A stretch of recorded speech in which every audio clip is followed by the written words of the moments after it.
peeps, welcome to a vlog video. If you're new, make sure to like, comment, subscribe, smash that bell for notifications. And today we are having a vlog video. No sunglasses? No sunglasses. We get to see the honorary Mr. Pompey. I don't know so much about honorary. I'm just riding today. It feels like you're never in videos. Because I've been doing like haul videos and stuff. That's not your thing, is it? Nah. Not my thing. That's why I don't do a lot of videos for my own channel. It's just something I just gotta feel for it. I gotta have a feel for it. If I don't feel for it, I don't do it. And that's how I'm going ahead and put a load on. Y'all probably don't even hear me anyway. I just talked low this morning. So we are on our way. We got up early. Why do we get up early? We're gonna have to start from the very beginning. I got up early because Ashley sleeps very loudly. If anybody know anything about snoring, that's why I got up early. I couldn't take no more. Once I wake up and I hear that and I can't go back to sleep. Time to get up. But in all fairness, you snore too. I just like block it out. You do. You be snoring. I know when you hit that second gear, you be like you be doing that like a snore. I don't know. I'm asleep. Do I hit fourth gear or do I like ease into my snoring? You on cruise control. Oh, I got it. All the time. It's just loud. Yes. I love it. No, I was playing. Sometimes like I could tell if I was snoring really hard. I'll just wake up and my throat will feel a little dry, but I don't know. Maybe it's because, I don't know. Who knows why I snore? I don't know why. I know why too, but I know exactly why. probably because of my productivity. But, okay. So he got up early, and then I got up early, but I felt like getting the day started. I had made some sales from Poshmark. I had to package up, and you know, the early bird catches the worm, right? So we went in.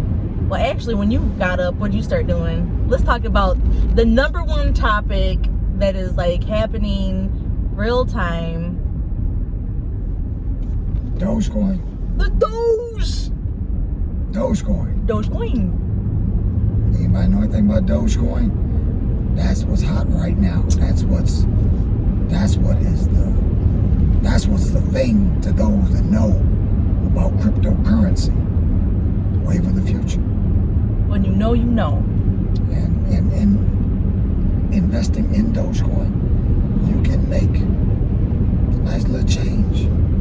I have no complaints. I'm not a financial advisor, so this is strictly entertainment purposes only. Entertainment purposes. This is just what we've been into, and Romero, son, he's into it. Us three are into it, like kind of deep. You'll say deep. My brother's into it. Another brother from church, he's in and out of it, ain't he? In and out. He's in and out because he just keeps on getting losses. So, but yeah, it's super exciting to see like how this is just like shooting to the moon. And we keep it, well, I think about like, had I've just given it a chance, like when I first got into it, I would have pumped so much money into it. Woo, because it's taken off like crazy. I would have put, I'd have been set. Back in February, we went on vacation, go down to Puerto Rico, and it was at 8 cents. And I think I may have purchased maybe about 12,000. No, I had altogether around, that was at 8 cents when I had like 11,000 Doge. But I got in early, and if I had just left everything in it when it was at 8 cents, and right now it's at 72 cents. So that's between February and now. It's at 72 cents. So since we didn't invest and leave the money invested in it, we've done a lot of swing trading. I swing trade all day long, just watching it. Say rise, I take my gain, wait for it to dip back down. When it gets back in the dip, I'll buy back in. Wait for it to raise again, sell it, wait for the dip. Swing trading. Because now, like I said, it's 72 cents. You can invest now and make decent money in 5, 10 years from now. But tomorrow's not promised. I need my money now. And when Dale and does Dewey do the swing? Yeah, they do that swing trading, and that gives me so much stress. You know, I will get a headache if I try to do that because I don't know. Like, my best bet for me is to put money in there and leave it alone and be good. Because if I'm sitting there watching it, you're literally seeing your money go down. I'm just like, I gotta sell this thing. I'm like, I done blew it. It just gives me a headache. And yeah, there's two different type of traders, I guess. I think people that swing trade, they sell at the close of the evening. And the reason being is because when you wake up, first thing you're doing is you're looking at your phone. Middle of the night, you wake up, you look at, if you are invested right then, at that time of night, you looking at your phone. So it's best to be out of it so you can get a good night's sleep. Yeah. But you could also be missing out on a nice pump. I find out that the nice pumps are around between 1 and 3 in the morning. But you saw nice how pumps. 12:55 this morning it went sky high. Yeah. Matter of fact, between 12:30 and 1 o'clock, it was up to 74 cents. 74 cents. And that's right now it's down to 72. What is the all-time high? Didn't it hit 76, I want to say? All-time high. I think all-time high was 70. 74. 74.5. It hit 75 though. Didn't it? I'm looking at no, right there. 75 cents. 75.6, which is 75, a little bit over 75.5 cents. Yeah, that was like the all-time high. That's all-time high. So it's been crazy. Like, it literally this week, it just went berserk. And you know, we've been talking about it probably, I'll say the last couple weeks it's been going berserk. And today is Saturday, and the hype is about Elon Musk being on Saturday Night Live. And you know, he's expected to talk about Dogecoin, so everybody's like waiting for their stuff to just go berserk. And I'm kind of like, and then I'm like, either something's gonna happen today or tomorrow. Either it's gonna be a good or it's gonna be a bad. Mm-hmm. So I would suggest too, if you've never done like stock market investing, don't put money in there that you're not willing to lose. Never. Don't ever like take from your bill money. Don't ever do anything that you don't take what you don't have in hopes of getting more, because it doesn't work that way, does it? Doesn't work. You will lose your money. You will be mad. I haven't, as of right now, from the time I first started dealing with this, I'm up. I've never been down, never been under what I've invested, never, always above it. Oh, when I say always above it, I mean always above it, because if I wasn't, it wouldn't be worth my time. True. I have two platforms I invest in. One is Fidelity, where I have like my stocks in there, and then the other one is my Robinhood, which I do basically the cryptocurrency, and then I might have like a couple stocks I might swing and do in there. But yeah, so I don't know, like Robinhood is like, I know there's like a lot of flack about Robinhood because they be messing with your money when you go to cash out. Ooh, they mess with your money. But it's really like the time of what is it?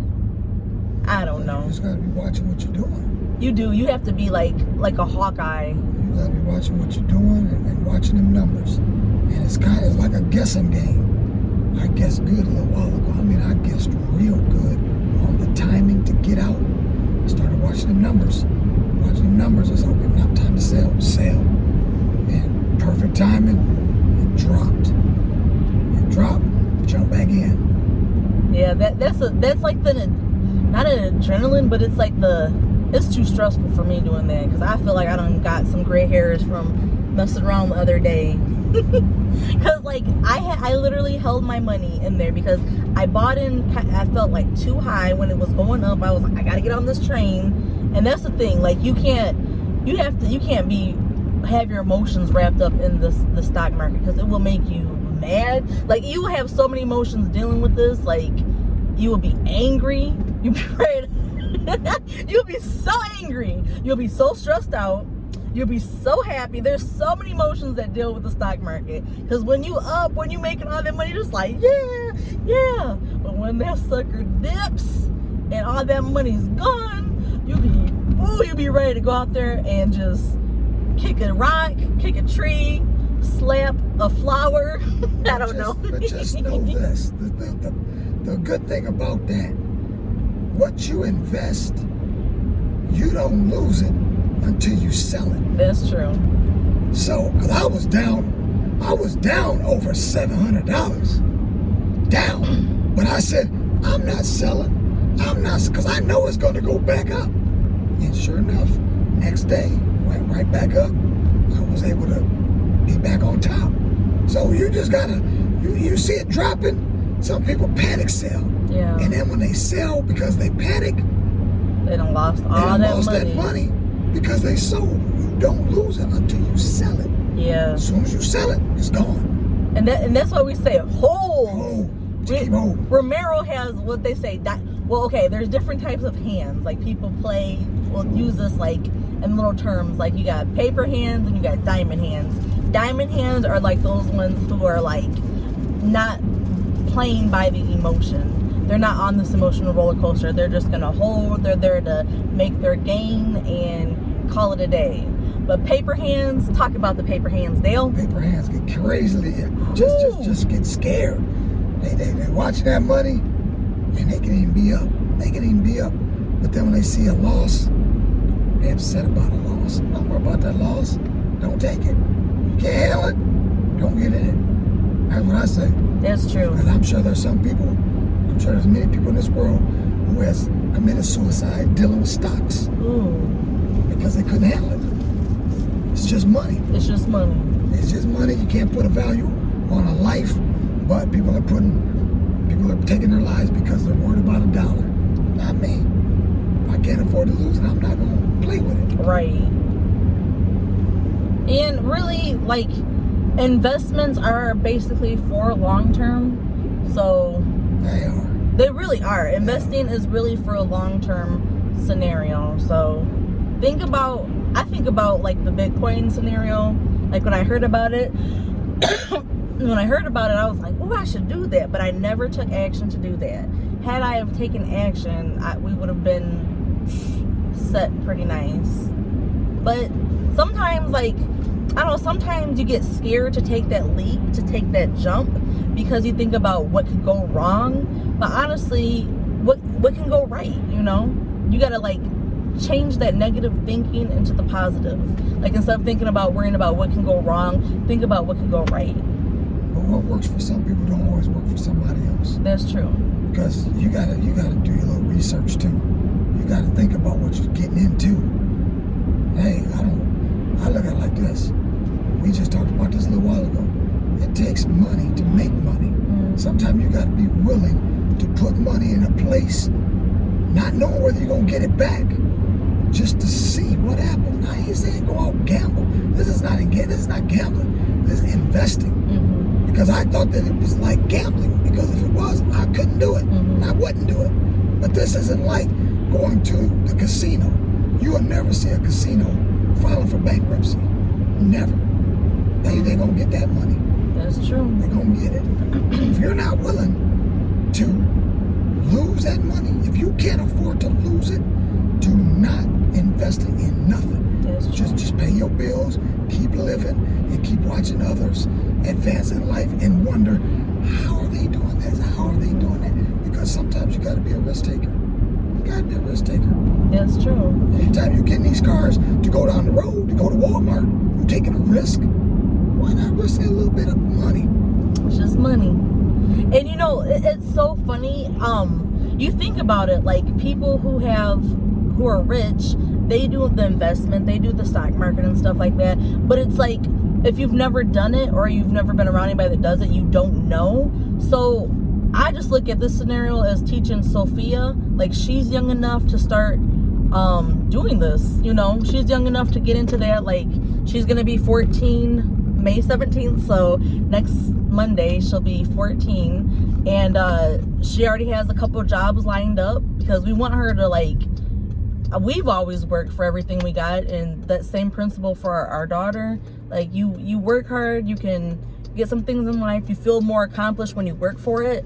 So we're teaching her, like, you got to work for it. So work hard, play hard. Like she has goals, and the only way to get those is to put that work in. So she has a couple jobs lined up, and I told her, I was like, I kind of discussed with her, and we haven't talked about the price or nothing like that, but like with your check, you know, this is what you're gonna do. You're gonna tithe first thing. You got to give God that 10%, do the offerings, give God first, number one. And I'm telling you, when you do that, like everything, I'm telling you, like, honestly, I've had more money now than I've ever had in my life, and that's all from tithing. Like, people think of it like, oh, that's Old Testament, you know, you don't have to do that. No, give God don't need your money, number one, but do what's required of you. That's that. It's like this, people say, well, I can't afford to tithe. You can't afford not to. That's just as simple as that. That's a fact.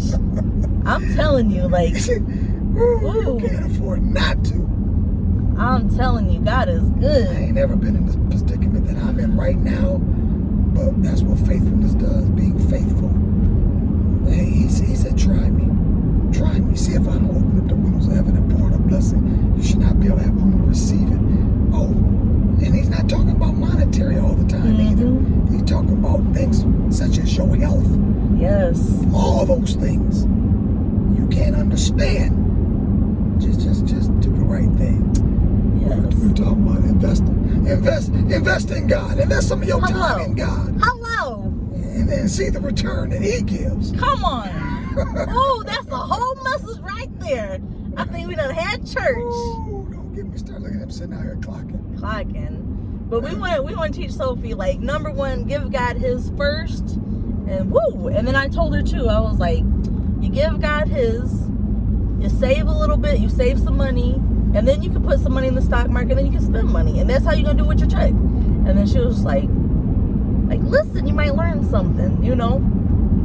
She has the goal to, her thing is about driving. Her goal is to have a BMW, and that, you know, if that's what she wants, hey, what'd you say? You got to get a job, honey. Get a job. I ain't buying it. Yeah, because she was like, she told me, she was like, I don't want no used one either. Like, okay, well, you gotta work. Because I mean, I started with like a junker car, but it was given to me. And it wasn't junker. Well, yeah, it did a little bit. It wasn't junk, but, you know, it wasn't like... It wasn't new. It wasn't new. Got you from A to B. It did. You appreciated it. I appreciated it. There you go. But it is, so... But we gotta teach her, like, the real life lessons. I don't want her to think that everything is given to you and handed to you and this and that, because it's not. Nobody gives you nothing. You gotta work for it. So to reach one, teach one. That's it. That's so we've taught her about the Poshmark, you know. She's almost to ambassador status. Like, she just has to share some more closets. But we're trying to teach her these principles at this age. You know, she's been raised in church. She's been a pew baby. Ever since she's been born, she's been church. So she knows the principles. Now we got to learn how to apply it to her life. That's it. That's it. You can hear all day, but applying it is totally different. So, yeah. So we done got off into all kinds of topics over here. But this is our Saturday drive. But we're headed to... I got my... a semi-truck had hit my windshield in my Durango. With a rock. And, oh, I was so mad. You know what? That will honestly make you... I don't know. Stuff like that, it kind of makes me a little bit mad. Because it was like right there. Ugh. And then, you know, when you're driving, your eye goes right to that spot. It's just like automatically like, why? Oh, it just makes you, Yeah. So then, like, it spread all across the windshield, and I was like, I had to get that fixed. You can't, I think the law is it can't be more than 1 inch. 3 inches. Oh, 3 inches? I thought it was 1 inches. But, so I had to get that fixed. So my insurance paid, I have to pay like, well, I paid like $100 deductible, and they paid the rest of it. So got the windshield replaced, and then, what did it do? Humming. It was humming like a bumblebee was in there. We're like, what is Up to a certain speed, it would hum. Excuse, there's a light coming from that windshield. That light you see on that camera. There you go, reflection. The sun's out. So it was humming like a bee. So we took it back. They were supposed to fix it. And then we went to Chicago. And what did we hear? That bee in the jar again. The bee in the jar. So we are going here for the 3rd time about this windshield to see if they will do something. I don't think it's the windshield. I think it's that rubber down in front of her, because it's not up against the glass, and I think that wind hitting it is causing it to vibrate. I think that's what's causing it to hum like that. I don't think it's the glass. It can't be the window. I don't know. It can be the window. Something. I've never had this problem before. Like, we've had, you know, windshields replaced before because of rocks. And so I don't know what's going on with this. I'm wondering if possibly maybe he can take maybe a heating gun. They may use a heating gun for some reason, but it seems as though that rubber has lost its form. It's not up against the glass like it should be, and I know it don't come from the factory like that. There's no possible way it can come from the factory like that. I don't think that it was put down Correctly. I don't think it was sit back down like it's supposed to be. So I'm gonna ask the guy about it. We're gonna get something done. Something's got to be done. Something's got to give, because that is like, so we're going to Chicago, and you know you're going pretty fast, and then the buzz. I'm like, what is going on? It'll throw you off. What you should have got up to speed around 60 and see if it's still doing it. Because I haven't heard it. Well, because I've been driving like under. I'm glad I have. You saw that police officer. 'Tis the season, and I don't want a tickets. We gotta obey the law. So this is 22 minutes long. You've heard us chit-chatting. We're almost to the place. So I want to jump on and make a video to say, hey guys, happy Saturday. Tomorrow is Mother's Day. And happy Mother's Day to all you mothers out there watching. Yes, happy Mother's Day. And I didn't put that plug in, but get an opportunity. Check out my channel, 392 Blurred Lines. YouTube. You can also follow me on Instagram. There you go. There you go with plug. Put that plug in. So thank you so much for watching, and we'll see you guys next time.